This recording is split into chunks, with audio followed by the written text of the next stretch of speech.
Hello, this is Kinninigan from RagingReptilian.com. This video here, I believe I'll call this Ancient Egyptian Mythology, Symbols, the Gods, and Text, because it's pretty much what I'm going to go over. Now, the other thing I'm doing in this video is I'm going to explain, my angle on Egyptology. This is obviously dynastic Egypt. I have made one video so far on Sobek and the reptilian symbolism and the city of Karanis on my channel. I was also asked by one of my Patreons about the Egyptian goddess Bast. We will be covering that. I've also been asked by quite a few of my subs about the Eye of Ra, or what's known as the Wajet Eye. I'm going to be covering the main Egyptian symbols, including that loosely known as the Eye of Ra, and some of the main gods. And I'm going to tell you this about, about a minute and a half in the video. Even if you don't want to watch my entire lecture on this, these two links that I'm going to be sharing with you, the amount of content that's in these two links would take you days to probably research yourself. So I'm sharing these two links with you. So if you just want to go to the description in the video, these two links will be down there. They'll be the only two links I'm putting in the video. I'm going to be giving you access to every text from the Emerald Tablet of Hermes Trismegistus, the Egyptian Book of the Dead, the writings. Well, Hermes is... We'll talk about Hermes and Thoth in Egypt. It's not Thoth the Atlantean. I have read the Emerald Tablets of Thoth.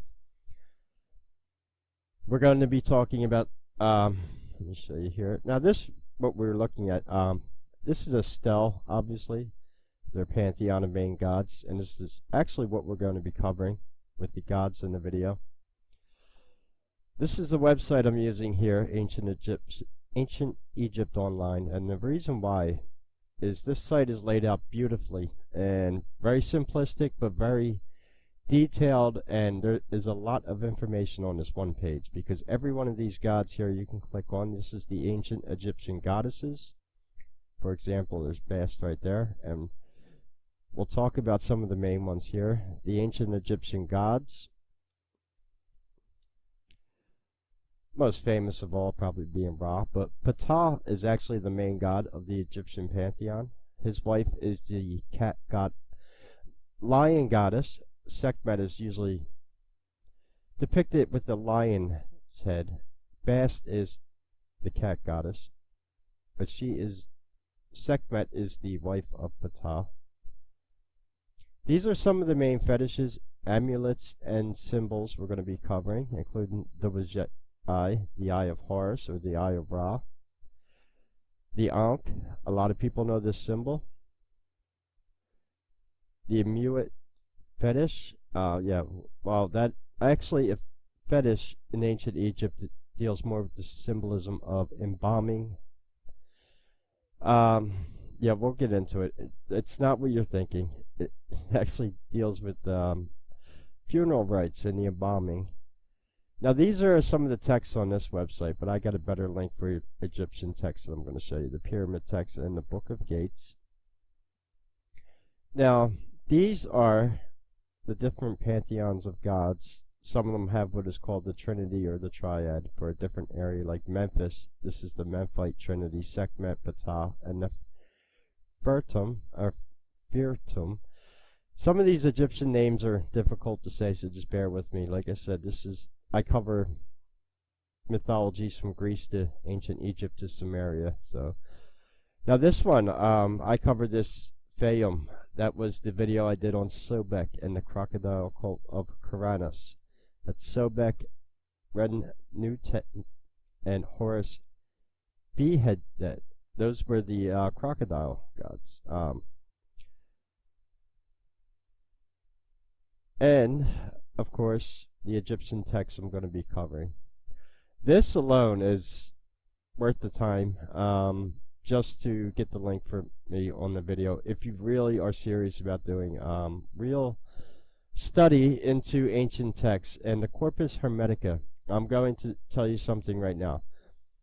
There is no copy of the authentic Corpus Hermetica online.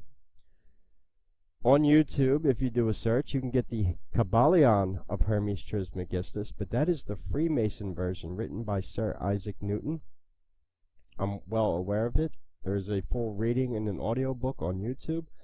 I'm eventually going to read this and show you. I did the Emerald Tablets of Thoth. I'm one of the first people to ever read that on YouTube with no commentary.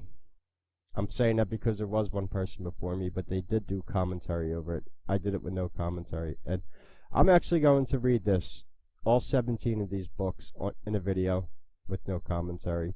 And just to show you an example of what this is, these are totally alien-looking Hermetic texts to people who are familiar either with like the Kybalion, the Freemason version, or these are the ones that come right out of Egypt. And there's 17 books. They're different lengths, and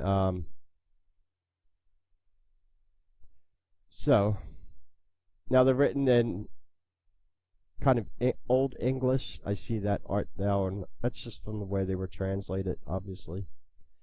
So that's the Corpus Hermetica. Then we have the Egyptian Book of the Dead. Now when I go, this part of the video, I'm obviously not going to go over the text again because there's not going to be any reason to. I'm obviously not reading these texts. You're talking about hours of video to read these texts. The Egyptian Book of the Dead, yes. Very infamous text. I plan to read this on video one day also. These are quite lengthy, but if you do it in sections, one book at a time, kind of break it down. It's what I did with the Emerald Tablets. I actually read in one sitting. The Epic of Gilgamesh, for example, I broke up over a few days because that was quite long, and it's pretty easy that way. So, but it's very interesting, and I could be wrong. I'm sure there's at least one that exists on YouTube, but I don't know how many readings there are of that. The Emerald Tablet, yes, the Precepts of Hermes, engraved upon the Emerald Tablet. The Emerald Tablet of Hermes Trismegistus. And these 13 precepts, I'm actually going to read this in a video, separate video, and score it to some nice music and just read it straight through. It's not going to take too long. Quite interesting, though. Now this, the reason I showed you these first, you notice the 13 precepts. These have been highly translated too, and that is the treatise on the Emerald Tablet. And then we have the different translations from different people. They're all a little different. The most famous one, for example, is the number 2, as above, so below. It's been translated differently. But on this link here, you have different translations. Here's the Isaac Newton one that's translated to Kybalion in 1680. There's also translations on here from Madame Blavatsky. I talked about her in the Lost City of V video I made. She's the theosophist and occultist with connections to Aleister Crowley.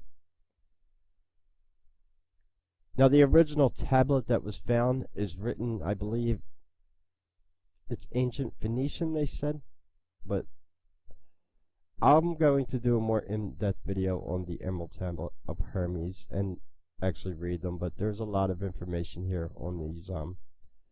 Like I said, access of information I'm giving you to with the text alone. You know, I plan to read these one day. It's a big project, you know, but I will do it in time. But if you want to come by and actually read these texts yourself, the link will be down in the description, and there's a lot to read. And the Corpus Hermetica is quite interesting because it's totally alien to me also, because I've only seen the Kybalion and I've only seen the Emerald Tablets of Thoth, the Atlantean. I've never seen the authentic one until I found this website and they actually had it here. So I've been wanting to do a good video on ancient Egyptian mythology, and it just took me some time to find the right websites, and I did. with two of them. That's worked out quite well.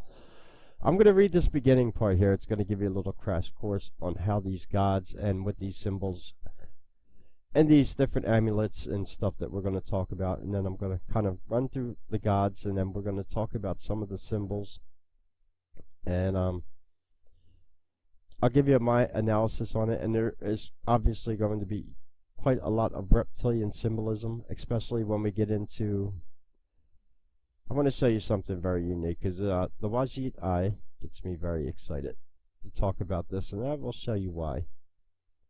The infamous Eye of Ra, and the reason I'm mentioning this also, because we're going to take a look at something, and it's going to pop right out to you when I increase the size of this picture right here. This over here on this side, this is a very vulture-esque looking Skeksis reptilian. This right here, with some people on my channel with the Donald Marshall cloning conspiracy, and what I've been addressing with the quote-unquote left eye symbolism in Egypt, is quite possibly a representation of what people refer to as the Vril worm, but I don't like using the exact term Vril worm, because the Vril society is something different. That's tied in with the Nazis. Now, I'll do... So, they call this the Wajet Eye. That is the correct Egyptian name of this symbol. So, I'll refer to it as the Wajet. Now, I may have to, if I make a video about the subject, I'm going to have to address the Vril thing, because that's what it's been commonly referred to with a lot of people. But I've been trying to decode the symbol too, and this is one of the more authentic, rare Egyptian versions of it, where we get just more of the eye, the serpent here, going in to appears into the corner of the eye here.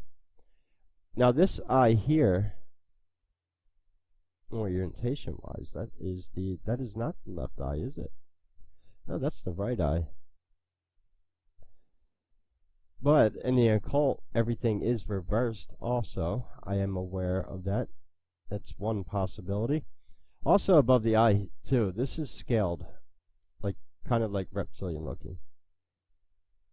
So this is what I mean by some of the interesting symbolism we'll be looking at. And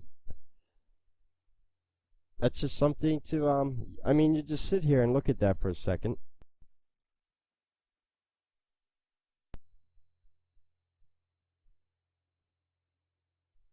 Let you see what I'm actually talking about here.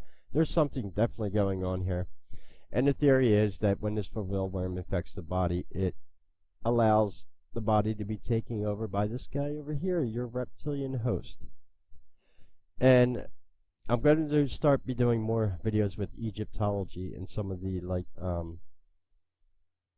all the pharaohs are always shown with cobras over the head.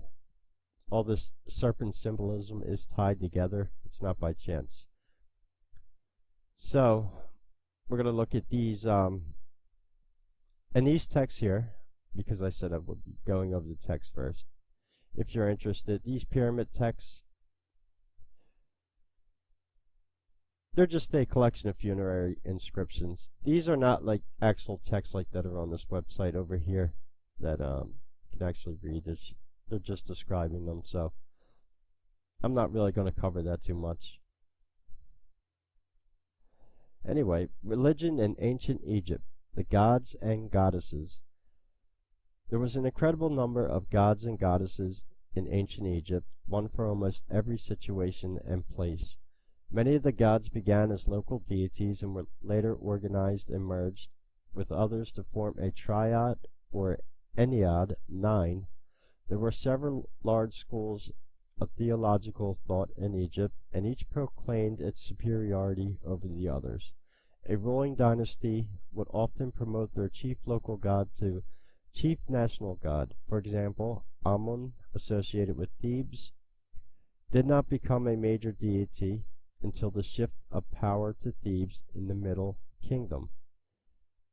Many of ancient Egypt's gods and goddesses share characteristics and epithets at different times in history. For example, Sekhmet, the lion goddess of Memphis, Mu, Tefnut, and Hathor are all given the title the Eye of Ra and given the task of protecting the sun god. There is often confusion about the different gods known as Horus. For example, Horus the Elder was often thought to be the consort of Hathor, while Horus the Younger was the son of Isis and Osiris. This is unsurpassing given that the Egyptian civilization survived for over 3,000 years and the religious system was constantly evolving.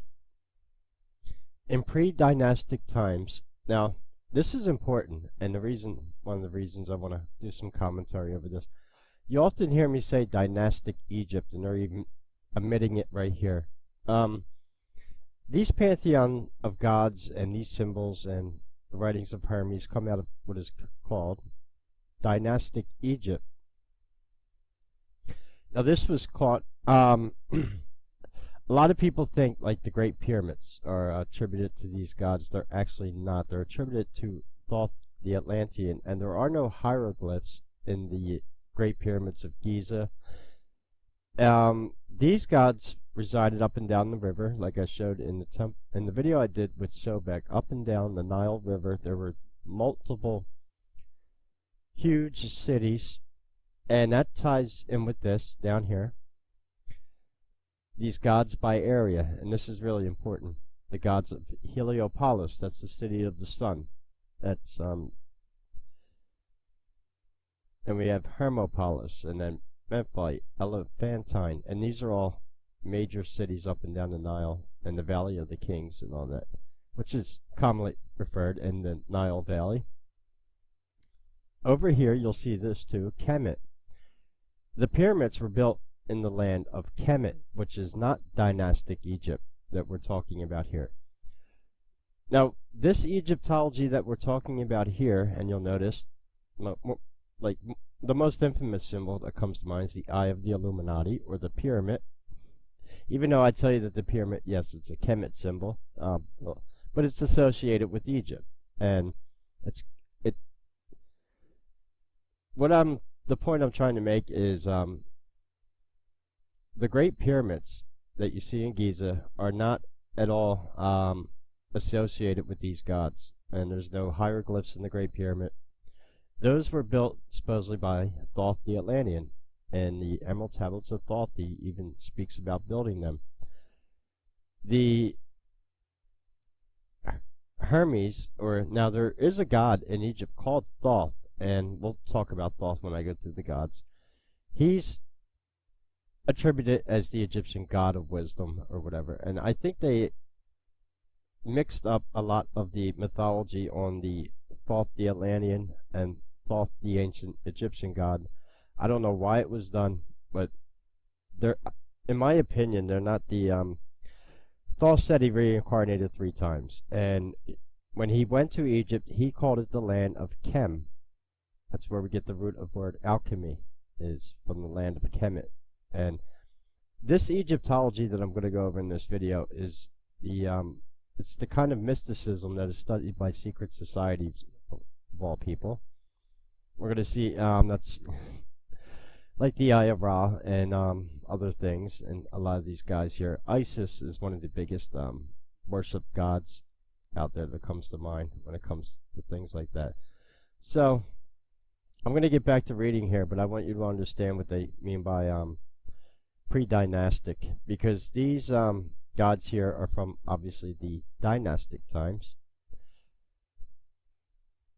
Religion was largely animistic. They considered certain animals, plants, and geographic features to be the homes of spirits.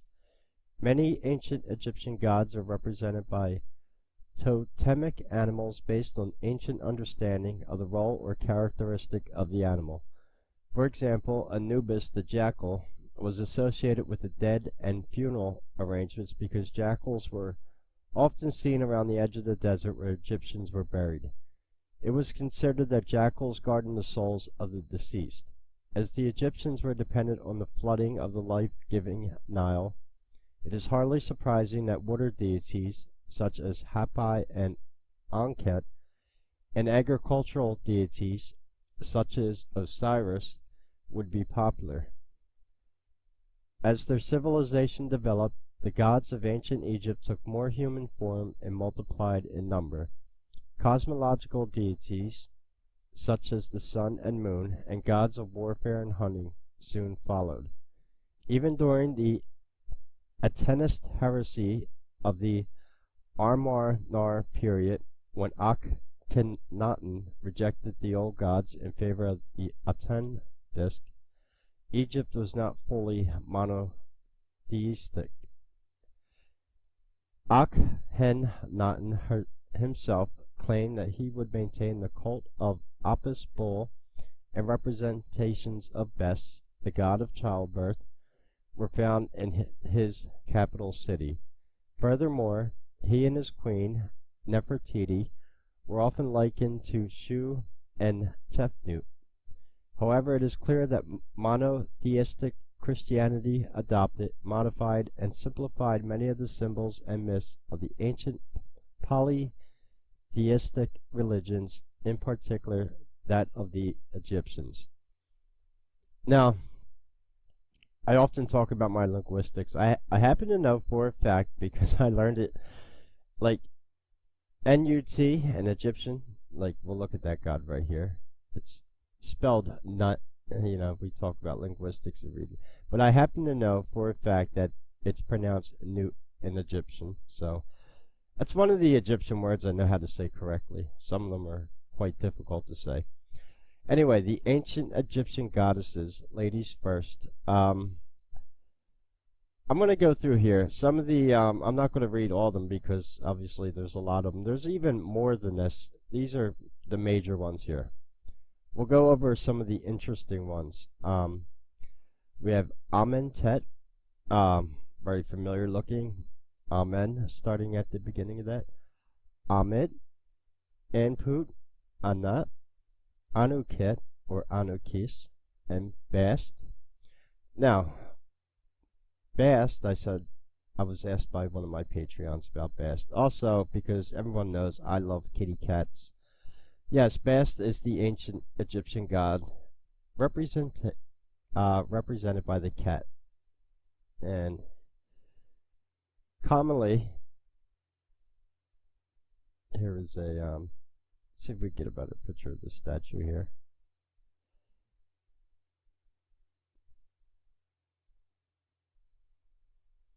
So, it's interesting because, Egypt, obviously, is one of the pantheons where we get not only lion symbolism, but cat goddesses, and it's pretty interesting. Cats were highly worshipped in Egypt, and Bast is the leader of the cat goddesses. There's quite a few of them, actually. Her counterpart, which we'll take a look at shortly, Sekhmet, is always depicted as the lion, another feline symbol, obviously.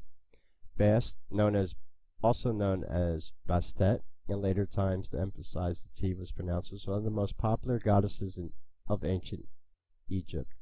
She is generally thought of as a cat goddess.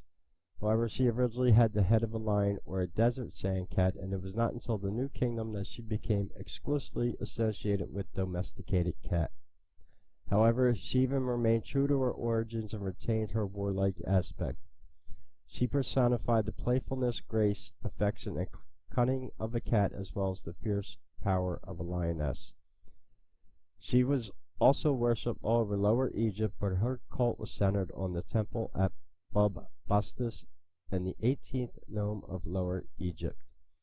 And not going to read the whole thing. If my probably listening to the video, I will make a separate video on Bast and that temple there. I enjoy doing videos like that, and again, like I said, it's quite interesting because there's more conspiracy mythology towards the origin of domesticated house cats on this planet, and it was a thought that they were gifts to us from the gods. And cats are very interesting also, and it is coming up to the month of October. I had a few videos on my other channel of quite interesting facts about cats. Everything from their different.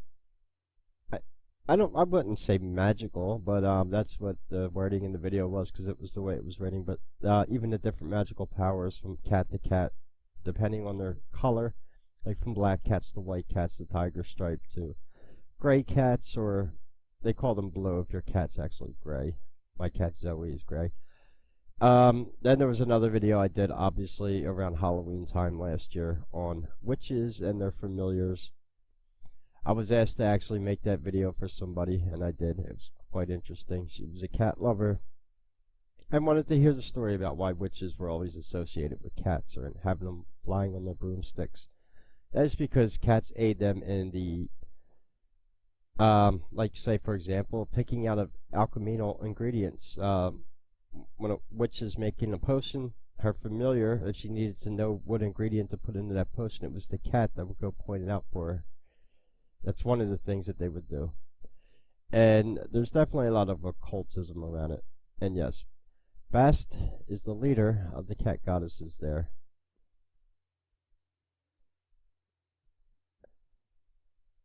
Should have left that one open. Okay, now we have Bot, I believe that's pronounced Bot.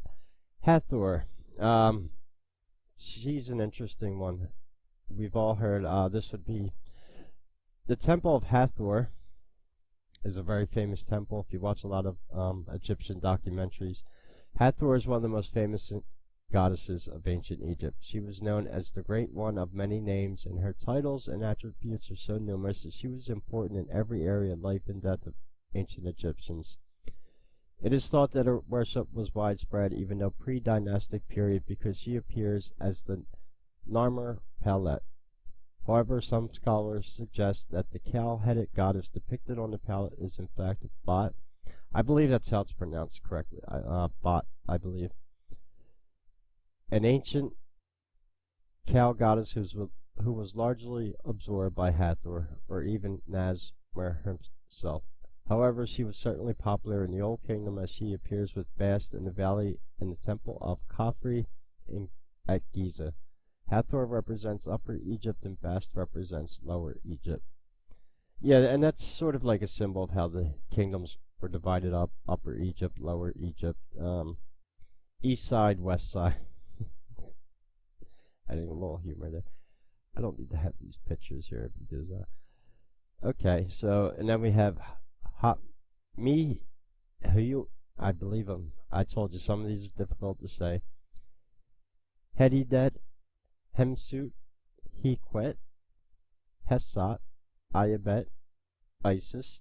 Now, I'm skipping over some. Obviously, it isn't that, like I said, that not all of them, it isn't like they're not all important, but there's too many to go over. I want to go over kind of the main ones here. Remember, these are just the goddesses that we're going through still. Then we have the gods, and then the symbols is going to get really quite interesting. But Isis, obviously, not too much to say on her. She is very popular among occultists, and that's why we know her so.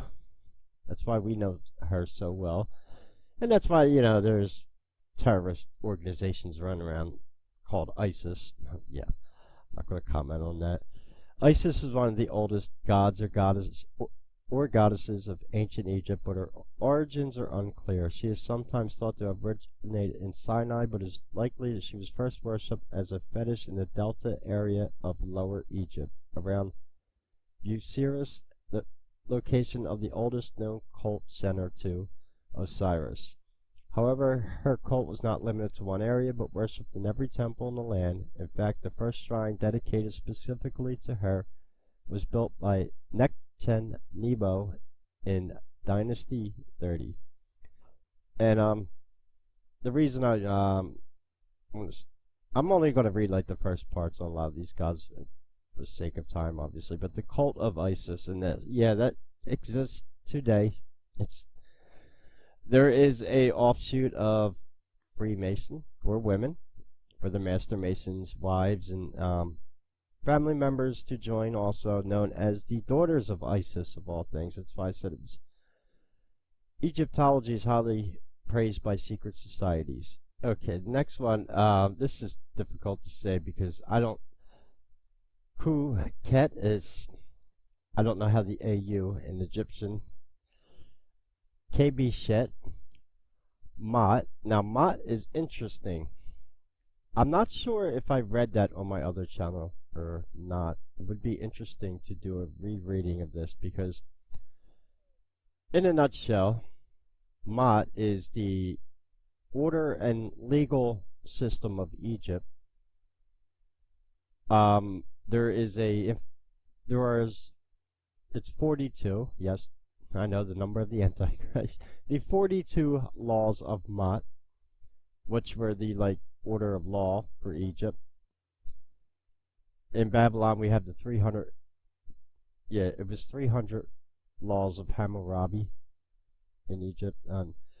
Although she was often personified, Mot is perhaps best understood as an idea rather than a goddess. And see, that's what I mean. She was metaphorically the order and law. That's why. Well, she was central to conceptions of universe balance and divine order in ancient Egypt.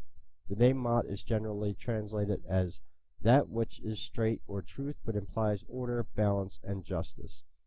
Now, for you ladies listening to the video, yes, so the Egyptians chose a feminine goddess for order, law, and to prevent chaos in Egypt with, I guess, the peasants. So it was the ladies' way. In fact, a lot of the most revered gods in Egypt obviously were female. So then we have Menhet, Meret Seeger, Meskenet, Mu. Like I said, the UA is tough. Na Ut Net. This yeah, Met Tawi, Nekbet Neath, Nephthis. That one almost looks Greek, almost, doesn't it? Newt. This is the one I said I actually know how to say correctly. Newt's a pretty famous god. Newt was the personification of the sky and heavens. She was the daughter of Shu and Tefnut and granddaughter of the creator god Ra. That's why I wanted to show you Newt. This is Ra's daughter, actually. She's one of the most famous daughters in Egypt, Ra obviously being highly well known. Qadesh, Renintut. Now this one here, this is the wife of Sobek. She was often, yeah, I showed in my Sobek lecture, depicted as the snake, very serpentine. She was the cobra goddess.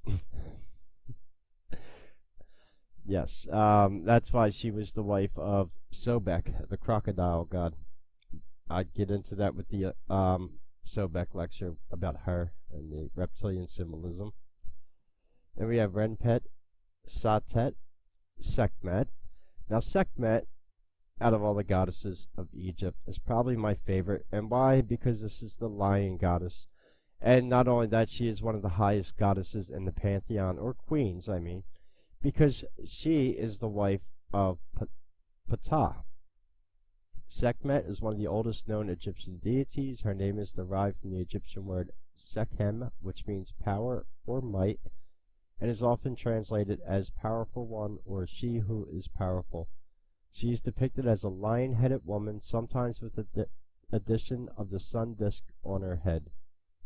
Her seated statues show her holding the Ankh of life, but when she is shown striding or standing, she usually holds a scepter form of papyrus, the symbol of northern or lower Egypt, suggesting that she was associated primarily with the north.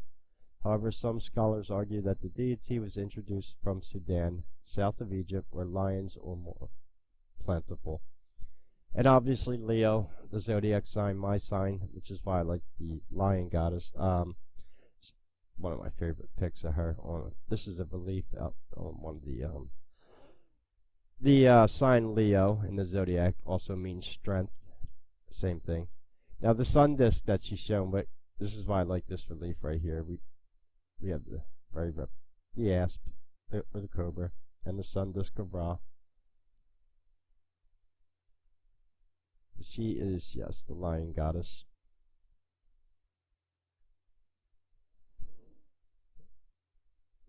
Then we have Sesat, Serket, Sopdet, Toweret,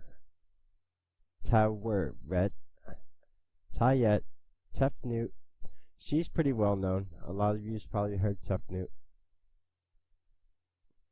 Tefnut was the ancient Egyptian goddess of moisture, but was strongly associated with both the moon and the sun. She was both the left moon and the right sun eyes of Ra, and represented moisture as her lunar goddess and dryness for the absence of moisture as solar goddess. Her name means she of moisture, and its root can be found in the Egyptians' words for moist and spit. Very interesting. But yeah, she is a very revered goddess in the occult and associated with the infamous Eye of Ra. That's why she was Tijenet Wajet.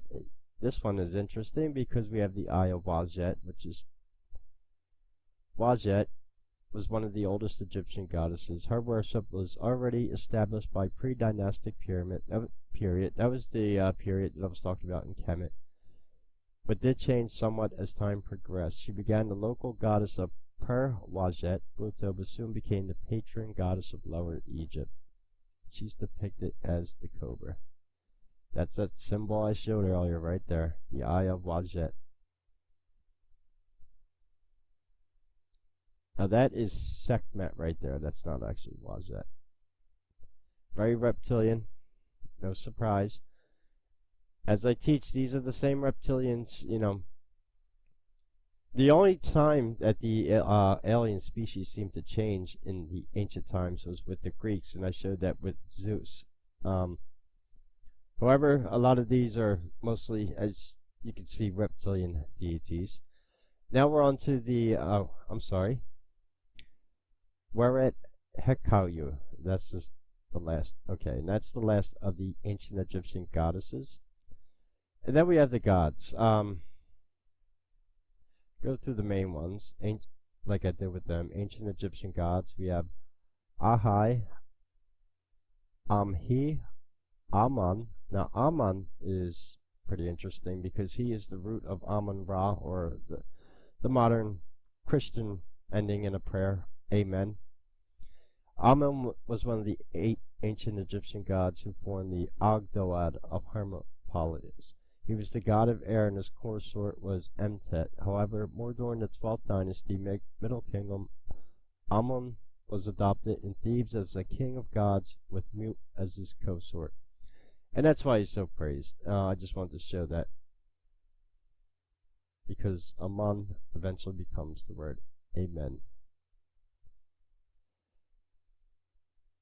Adjeti, Anhor, Anubis.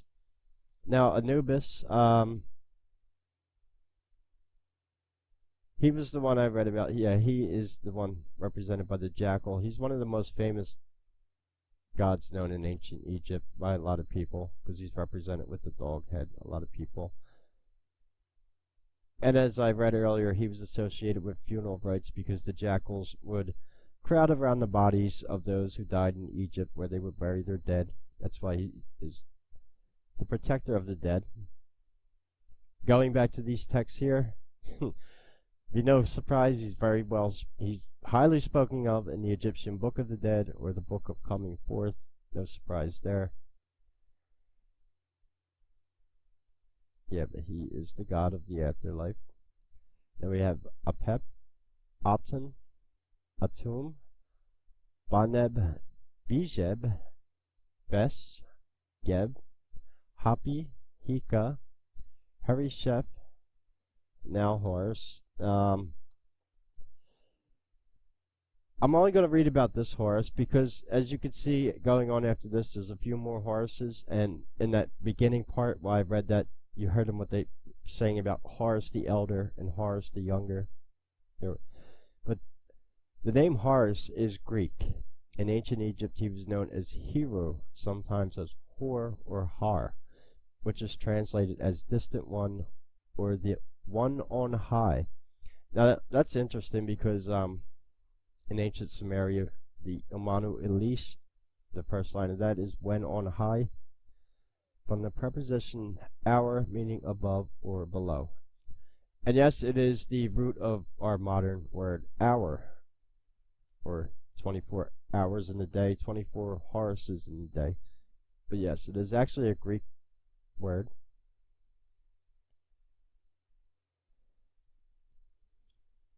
See, now we have Horus the Elder, Horus beheaded, Horus son of Isis. Now we have Horakati, Hormakhet, Hugh, even though probably not saying that correctly. Kenti Kem, Imi Yut, Kentiam Met Tayu, Kefri, Kurti, Kansu, Kalnum, Kuk, Mahish, Mahep, Min. Now, looks familiar, doesn't it? We have hours, and then we have Min was an ancient Egyptian god whose worship dates back to pre-dynastic times. His early images are the oldest examples of large-scale statuary found in Egypt so far. He was worshipped by King Scorpion of early dynastic period, and his symbol appears as the El Amra Palet, which is also known as the Min Palet. His cult may have developed from the worship of his fetish, which was thought to be a barbed arrow, a thunderbolt, and a fossilized belemnite, an ancient relative of cuttlefish.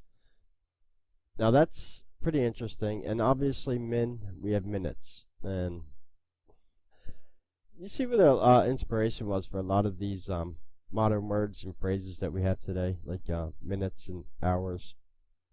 Pretty interesting.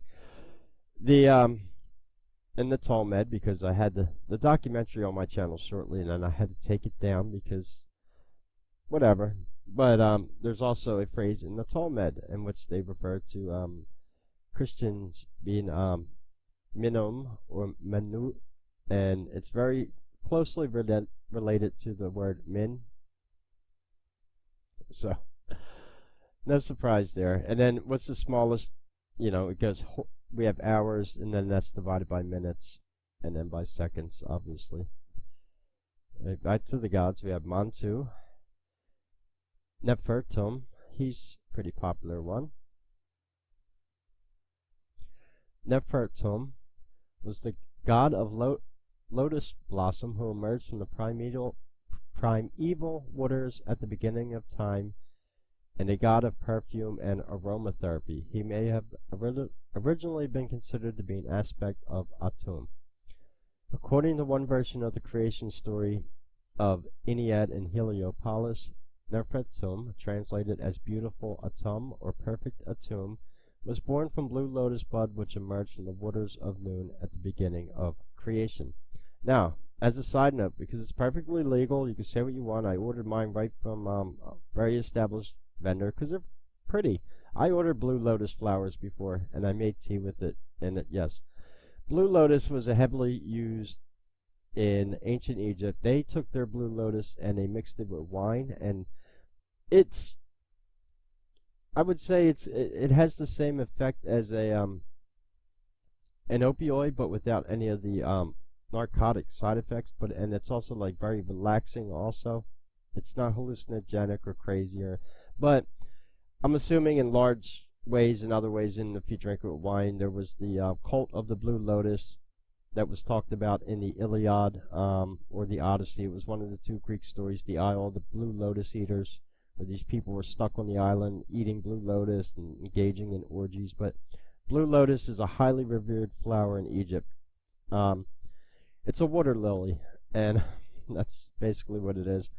But yeah, they were highly used, and the Egyptians mixed them in wine and actually consumed it with wine. Yeah, probably got you pretty messed up. So that's okay. And then we have noon. Osiris, yeah, okay. Another well-known god right here, and by no coincidence, Osiris. Osiris was the first son of Geb and Nut and brother of Set, Horus the elder, Isis, and Nephthys are. I told you that was a difficult one to say. He was one of the most prominent gods of Heliopolitan Ennead, but his worship predated the development of this fairly complex philosophy. Although a tomb was installed as the head of the Ennead by the priests of Heliopolis, Osiris was considered to be the king of the underworld, and the only deity who is referred to simply as God. This gives us some indication of his prominence and popularity. Yeah, so they actually just referred to him as God, which is quite interesting.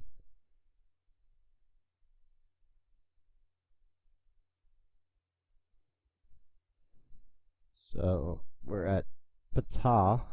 This is another famous. I mentioned this is the husband of Sekhmet. Ptah was one of the third of the triad of Memphis, along with Sekhmet or Bast and Nefertum. When Memphis became the capital of Egypt, Ptah became the ultimate creator who made everything, including the gods of Og-Doad of Hermopolis and Ennead of Heliopolis, and was given the epithet, "He who sets all the gods in their places and gives all things in the breath of life." Ptah was worshipped throughout all Egypt, but his primary cult centers were in Memphis and Heliopolis. Now, just bear with me. I'm going to get a drink of water. There's a lot of difficult words I got to pronounce here. And this is really what I want to show you here. This is, I was talking about the praise in Egypt, about secret societies and all that. And this is going to look pretty familiar as I blow it up. What you are looking at, yes, that is Ptah, but that is also the root of the modern Oscar statue that's given out in Hollywood, of all places, to the actors. Yeah, so there goes more Egyptian symbolism right in your, and again, he's one of the highest gods in Egypt. And, yeah, that is the Oscar statue right there. That is the root of it. Pretty interesting, huh? Next, Ra. Yes. Everybody knows Ra. Ra was the primary name of the sun god of ancient Egypt. He was often considered to be the king of the gods and thus the patron of the pharaoh and the one central gods of the Egyptian pantheon. He was also described as the creator of everything. Ra was so powerful and popular, and his worship was so enduring, that some modern commentators have argued that the Egyptian religion was in fact a form of veiled monotheism, with Ra as the one god. So they say. But yes, he is the sun god. The Greek equivalent of Helios, which also means, and then really, the reason I'm saying that we have Heliopolis, I've made video about that Greek mythology and how it actually, Greek, in some places we even have Greek, Roman, and ancient Egypt all merged together. Like at the Temple of Sobek, where the reptilian worship. But yes, they're, up and down that Nile Valley. That's why we get all these Greek names, and some of the gods have Greek names. So, and his Greek equivalent would be Helios. Oh, here goes Heliopolis right here, just as I mentioned, known as Vemno Phoenix. Yes. So, then we have Reshep, Sahu, Serapis, Sepa, Set. Now Set is, in modern times, there's a cult known as the Temple of Set. The infamous Luciferian Michael Aquino is a member, I heard of that, and sadly, what I don't like about the Temple of Set, along with like Aleister Crowley, I heard it One of the things that the Temple of Set does is sadly sacrifice cats, of all things. That's, and the Temple of Set is real. It's a very scary organization. It's another secret society. Set was one of the most ancient of the Egyptian gods and the focus of worship since the pre-dynastic period. As part of the Ennead of Heliopolis, he was the son of Nut and Geb and the brother of Osiris, Horus the Elder, Isis, and Nephthys. He was a storm god associated with strange and frightening events such as eclipses, thunderstorms, and earthquakes.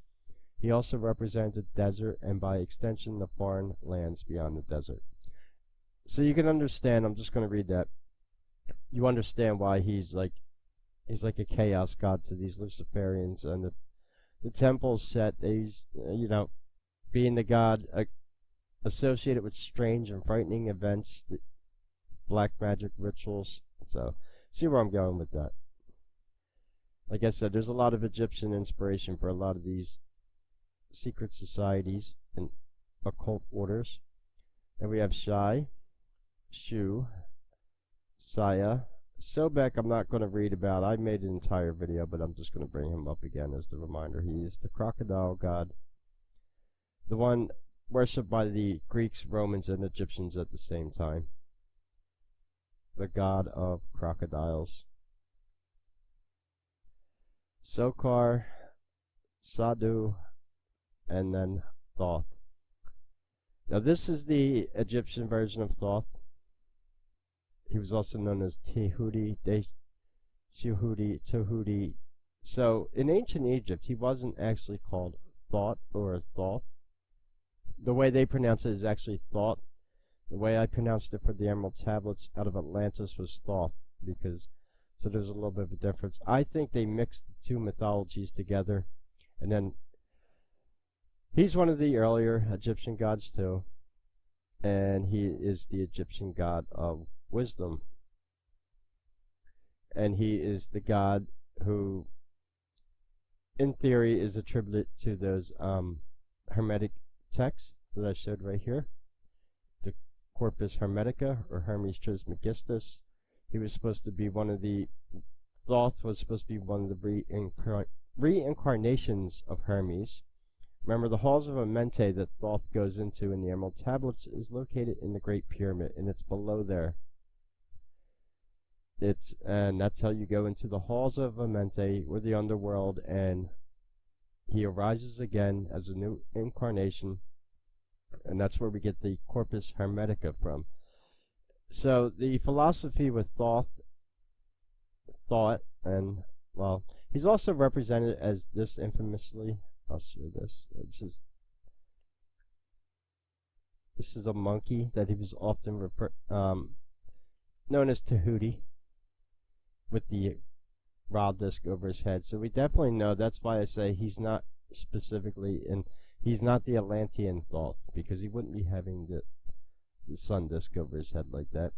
This is another depiction of him here, very avian, very bird-like, like a reptilian, right? So I believe they mixed the mythologies up. And who did that? Well, like I said, when I get into covering these texts and even the treatise on the Emerald Tablet, we'll talk about these different Thoths here and Hermes. And then we have Wep-Wa-Wheat. Now you got to bear with me. That was a lot of difficult names to pronounce. Like I said, I think my subs now, I do Hindu mythology, Sumerian, all around the world. So it's difficult. But I got through those names. And I went through some of the most important there. Obviously, if there's other gods you want to read up on, or more of the ones that I just read about, links in the description. Now, for the last part here, we're going to go over the fun part, which is the symbols. And we got 7 of them here. The Zed Pillar, the Ankh, which is probably one of the most famous, the Heart Scarab, the Imi Yut Fetish, the Tajet, the Wajet Eye, or the Eye of Horus, the Eye of Ra, and the Bull Cults, Apis, Bochus, and Menevus. And the things get pretty interesting because you'll notice a lot of these symbols are the preferred symbols of like orders like the Illuminati and the occultists. So we have the Z pillar. The Z is an ancient Egyptian symbol that resembles a column with a broad base and capital by which is divided by 4 parallel bars. The Z pillar had been an object of worship since pre-dynastic period, giving its name to the city of Didgeridoo for Cyrus in the 9th nome of Lower Egypt. It is clearly a stylized image, but there is a disagreement regarding the origins of the symbol, as a hieroglyphic came to represent stability and durability, but may have started out as a fertility fetish. And it's so stopping there.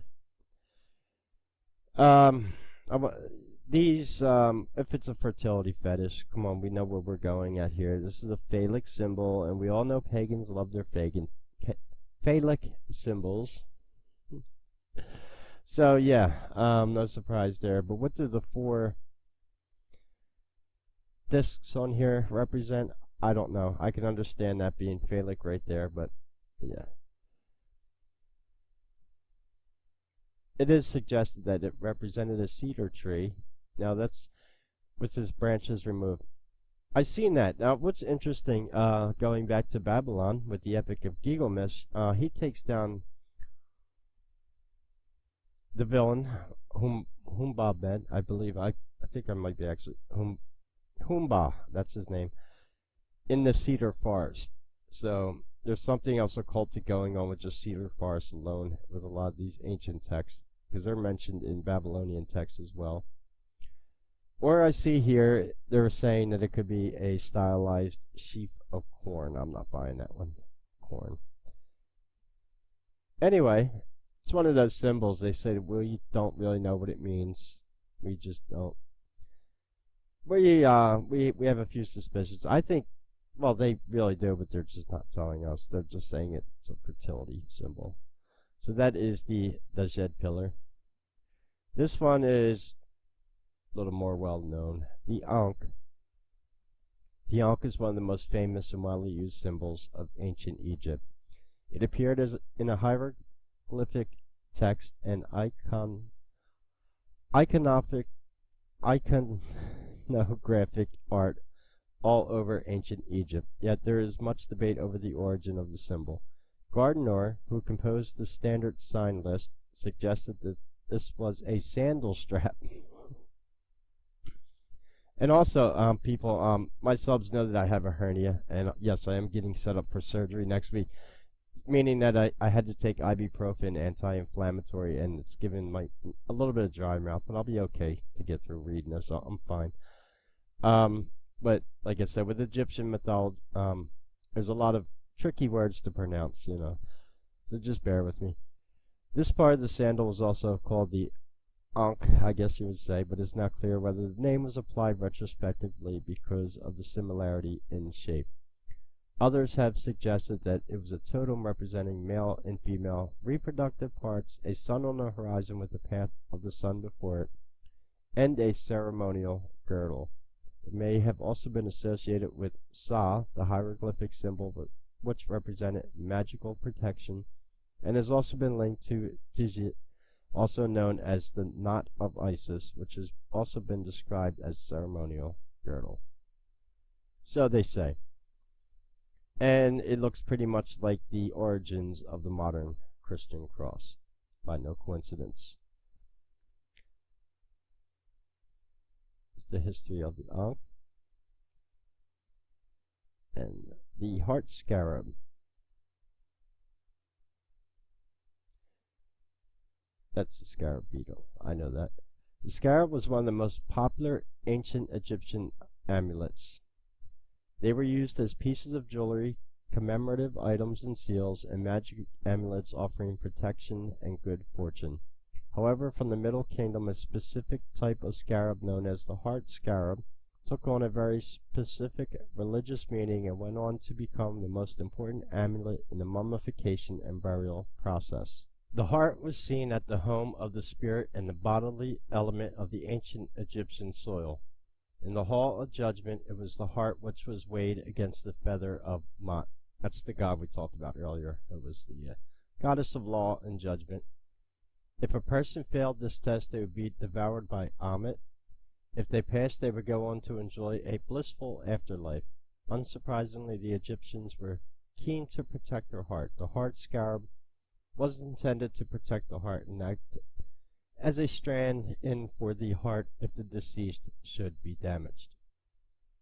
And obviously, most of the pharaohs found that were excavated in the Valley of Kings were always buried with scarabs or scarab-type jewelry, or the heart scarabs.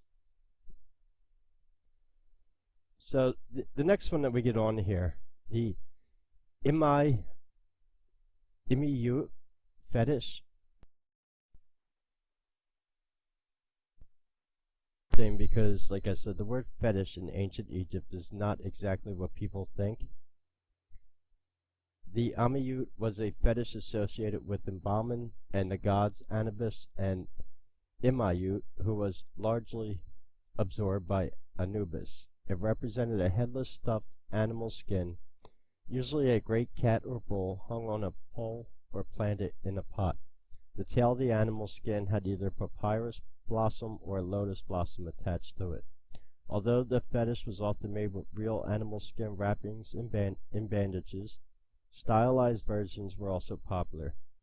A set of beautiful golden Amiyut fetishes were discovered in Tutankhamun's tomb. Khamun. I know, I hacked that one up. Tomb. I believe that is actually King Tut. I believe they shortened his name, so I'm just going to say King Tut on that one. And the fetish makes a few appearances in Hatshepsut's mortuary temple. And that's what the fetish is in ancient Egypt. Not exactly what people might have been thinking. The Tajet. Now this is like the origins of the Ankh. The Tajet is also commonly known as the Isis knot or Isis girdle. Some commentators have argued that the symbol was originally a variant of the Ankh. It has a similar appearance, except its arms are bent downwards. It could also have a similar meaning, sometimes being translated as life. As a hieroglyph, it represented the Tajet amulet. So they're saying that's why I'm not buying the official story on what they say the Ankh is, because we have this even older symbol known as the Isis knot. What was this? I don't know. And of course, it's right next to those pillars, the first symbols we looked at. They said it was the phallic symbol. Those are those pillars right there with the 4 shelves on them.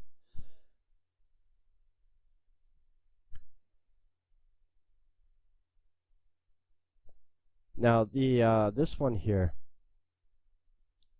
there's not really the Wajet, Wajid Eye, or Wajet, meaning whole one, is a powerful symbol of protection in ancient Egypt, also known as the Eye of Horus and the All-Seeing Eye, or the All-Seeing Eye of the Illuminati, as everybody says now.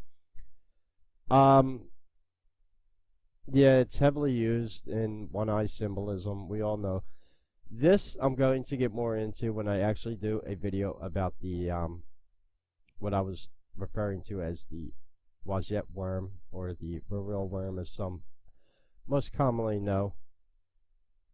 This is one of the most well-known symbols in ancient Egypt, but just to show this one again, I don't know, or I may use one of those symbols that come from the Corpus Hermetica, because they're quite interesting also. But just to show it again, the obvious reptilian symbolism we have here, and this quite possibly is some type of worm. This obviously are being shown in different scales. This worm is probably in scale with the actual eye socket, whereas once the body's taken over, with this worm, it can then be hosted by a reptilian shapeshifter, and that is the theory. We'll get more into that. I'm definitely doing a video on that left eye symbolism in the very near future. Yeah, and even the Greco, you see this restoration of the eye in Greco-Roman temples. Yeah, there's a lot that everyone's seen this infamous eye of the Illuminati, as they say. That's, we're gonna decode that in another video. And the last one here, the bull cults. Bull cults were popular from at least the first dynasty. The powerful and virile bull was associated with the pharaoh, who sometimes took the epithet strong bull of his mother. As early as 3100 BC, the king is depicted in the form of a bull. A sacred bull was identified by specific sacred markings. Once the bull had been confirmed as the incarnation of a god, it was housed in plush quarters, given only the best food, and provided with harem of the best cows. The lucky animal would live up in the lap of luxury until its death, when it would be mummified and buried with full honors. And yes, they sacrificed bulls. One of the interesting things is Romans did this as well, and they also bathed in the blood of it when they did it. These bull cults are in Rome also. We are referred to, good way to end the video here, by the Illuminati as human cattle, is what they refer to us as. And remember, we live in the Milky Way. All this dairy symbolism, yeah, it's not by chance. But, the bull goes all the way back to Samaria also, when Gilgamesh defeats the bull of heaven that was sent to him by Ishtar after he rejected her love. And then Enkidu dies. The gods kill Enkidu in retaliation for Gilgamesh killing the bull of heaven. Gilgamesh becomes upset over the death of Enkidu, and eventually, like I showed in the Reptilian Roots of Freemason video I made, he becomes Nimrod. So actually my lectures are starting to piece together across different pantheons with Sumeria, Greece, Rome, and now getting into Egypt. Hindu mythology also. I've done Brahma's Bridge already and a few things about Hinduism. So I'm putting this massive pieces of the puzzle all together. It's a lot to cover, I know. But anyway, when it gets into ancient Egyptian stuff that I'm going to be covering, this is just the trailer video. We're really there's probably videos that I will do in the future individually on some of these gods, like I did on Artemis with ancient Greece. I figured the best way to I did the video on Sobek, yes, and I figured the best way to cover everything would be a video like this. And glad I found some websites where everything was pretty much concise and condensed down and pretty easy to do. Again, these links will be in the description. I hope you enjoyed my crash course into ancient Egypt. I guess I'm going to call it texts, gods, and symbols. And again, as a reminder, I will be reading these texts here, including the Corpus Hermetica. Yeah, this symbol right here. I might use that, incorporate that in the thumbnail. That's a very interesting symbol because we're getting the avian reference right there. Very there's a lot going on in these symbols. With quite a few interesting symbols. And the one of the I like this one too, the scarab beetle, the winged scarab beetle. Very interesting also. So anyway, I hope you enjoyed my crash course into ancient Egypt. Probably the next video that I make in this series will probably be a reading of this, because this is pretty short to read but pretty important, and that's the Emerald Tablet of Hermes Trismegistus. And then I'll probably cover this also, which is the history of the tablet, where it comes from, where it was found. Not all the translations, just the history and all that, so it'll be quite interesting. For any of my subscribers or Patreons out there, or I know they're just give me time, and if there's anything you would like me to address on ancient Egypt, throw it in the comments. I'll be happy to. Please don't put the pyramids. The pyramids I will cover, or the land of Kemet, as I was saying, and their association with Thoth. And I'm going to specifically refer back to the Emerald Tablets of Thoth with those, the Atlantean. I'm going to make quite an extensive video on the pyramids because there's a lot to cover. Everything from the harmonics to the secret rooms, why it's closed off to tourists nowadays, to Aleister Crowley being recited the Book of the Law by an archon named Lamb and the Queens. Yeah, there's a lot going on in the Great Pyramids. Aleister Crowley was there of all people. And but if there's anything that you would like to see me cover, again, I'm going to do a video in the future about the Wajet Eye and the Eye of the Illuminati in the what people are calling the quote-unquote Vril worm. Thanks to all my subscribers also who's helped us out with donations and through Patreon. Everything is appreciated. If there's any questions or comments, leave them below. And until we speak again, this is Kinninigan, and take care.